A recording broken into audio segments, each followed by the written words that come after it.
Good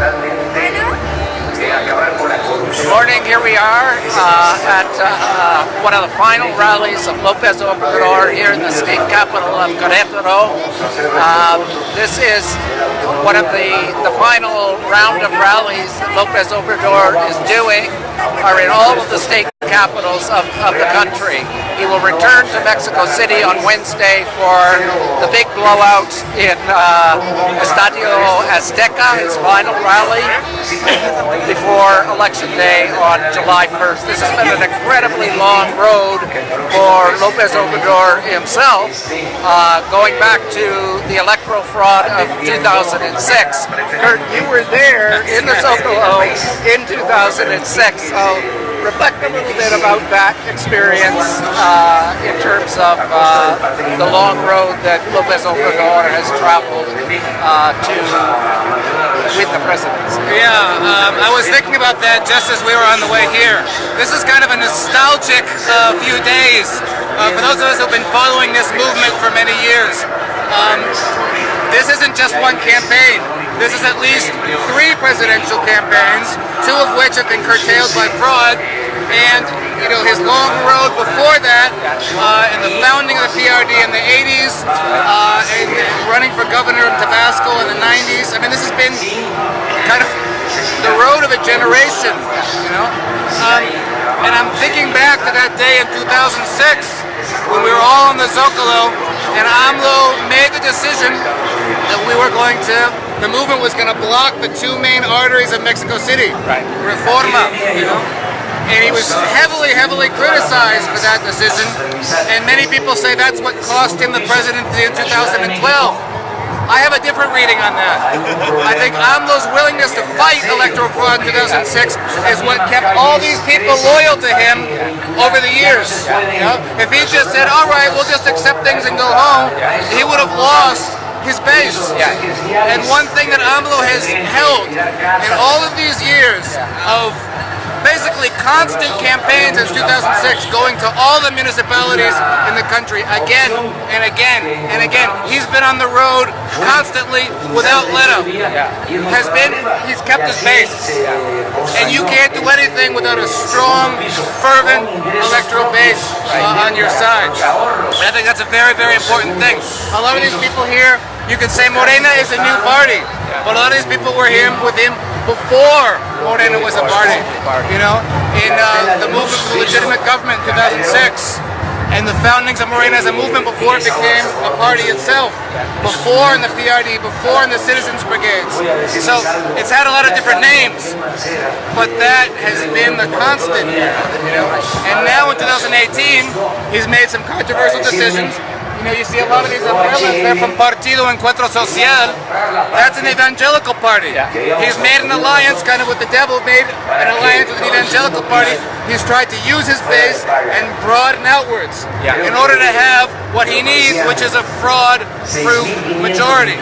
You know, so I think we have to see AMLO's attempts to make these coalitions that are very, you know, we can criticize them and we should criticize them as an attempt to build a coalition that will be fraud resistant. Yeah, right. Yeah. One of the things that we've noticed, and this is the second rally that we've been to, we were one in Puebla last month, 2 months ago now, is it's really striking when you come to these rallies. You see, you know, these are not middle-class Mexicans. These are ordinary working-class and campesino Mexicans. When you talk to them, as we did in Puebla, we will do again today, you find that in many respects their ideas and expectations are much more radical than AMLO's public speeches this time around.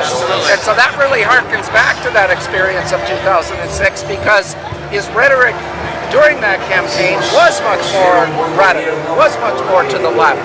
That's true.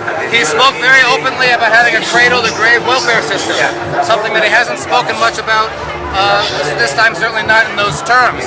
Certainly also his rhetoric was much fierier then. He was younger. He was 12 years younger. He was 52 then. He's 64 now. He's older. He's wiser. Perhaps he's more compromised. You know, time will tell on that, but he's kind of relaxed into kind of more of a jovial candidate, whereas he was really the firebrand before. Although, as we'll see today, once he gets on stage, he's that young AMLO again. He still, has the fiery rhetoric that you might not see in the television interviews, where he makes sure to tone it down, which is a very important point. Right. So, any other things you want to say before we close? I think one final kind of thought, and then maybe I'll say a few things in Spanish. Again, I think there's a lot about AMLO that we can and should criticize. We believe he's moved too far to the center on a lot of issues, Pemex being number one among them.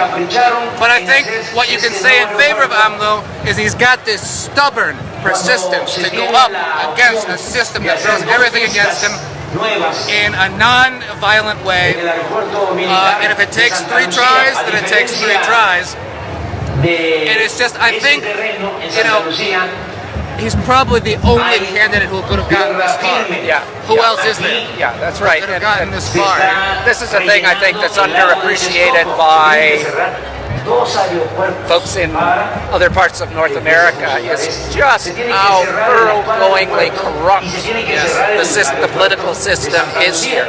I mean, we talked a little bit about this yesterday. Everyone's speculating about the margin of victory that AMLO needs, anywhere between 6% and 15%, to overcome the systematic corruption, vote buying, intimidation, and so forth that goes on. So for that alone, AMLO has that kind of status in Mexico, that you rarely see. Maybe in a Nelson Mandela type of. Just look at the crowd. Just look at the crowds he draws, and we've still got a ways to go when the rally starts. Exactly. So this is the thing that people need to kind of put in perspective. That people are thinking not in campaign terms; they're thinking of decade terms of building a movement that can actually challenge this just incredibly entrenched system of political corruption. Now I sound like that. We will continue to criticize, but I think that's a very important point to make. It's funny that as his opponents recede, Ricardo Anaya recedes away, Jose Antonio Meade recedes away. Really, the fight on July 1st is not AMLO against Anaya or AMLO against Meade, it's AMLO against fraud. That's his opponent in this election.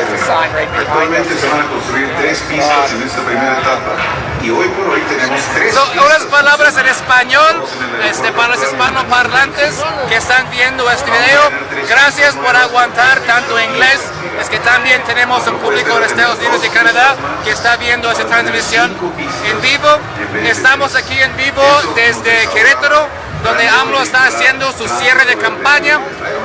Reservó las últimas semanas de la campaña para realizar sus cierres de campaña en las 32 capitales de los estados y por supuesto en la Ciudad de México el miércoles en el Estadio Azteca, ya que le negaron el permiso para cerrar su campaña mezquinamente en el Zócalo de la ciudad. Estamos hablando con Colin, que hay unos tonos de nostalgia, por lo menos para mí, que he estado siguiendo este movimiento durante muchos años, que recordando el día en 2006, el 30 de junio de 2006, hace exactamente 12 años, donde AMLO decidió bloquear las 2 arterias grandes en la Ciudad de México, Reforma, en protesta al fraude electoral que se llevó a cabo este año y que le negó la presidencia en el primer intento. En este momento fue criticado y muchos dicen, bueno, que eso le costó la presidencia en 2012 porque perdió mucha popularidad a raíz de eso. Yo le vería de otra manera, que la disponibilidad, la voluntad de AMLO de combatir a un sistema fraudulento es lo que le permitió guardar su base aquí. Y es la base que vemos aquí, que ha seguido con él pues a lo largo de estos años en el PRD, y luego el Movimiento de Regeneración Social, a la presidencia ilegítima y ahora Morena sí como partido político, ¿no? Entonces, como bien dijo Colin ahorita, ese no es algo que se ve como en el término de una elección aquí, una elección allá, sino que está combatiendo un sistema tan corrupto, cuya corrupción está tan enraizada que es un movimiento de años, ¿no? Ya pues aquí 12, 15 años estamos en la época de desafuero, para llegar a ese punto que está pues a un paso finalmente de la presidencia de la República. Y hay muchas cosas en que podemos criticar a AMLO, ¿no? Yo creo que Colin y yo estamos de acuerdo que ha ido demasiado al centro en muchos asuntos, sobre todo en cuanto a la reforma energética, ¿no? Pero también hay que ver que esta persistencia terca de AMLO de estar realizando su campaña perpetua durante 12 años, no rajarse y no dejar de luchar, le ha llevado a este punto. Y creo que no hay ningún otro candidato del centro izquierda mexicano, no hay ningún otro que hubiera podido sortear todas las minas para llegar a este punto. Okay. Vamos a tomar una pausa ahorita. We're going to take a pause right now to rest our voices, and we'll be back live once AMLO is up on the stage. Vamos a regresar con ustedes una vez que AMLO ya esté en el templete. Entonces regresamos con ustedes. Que se respete la voluntad de los ciudadanos. Vamos a ser respetuosos del derecho de las mujeres a participar en todos los ámbitos de la vida pública, a participar y a decidir. Cuando fui jefe de gobierno,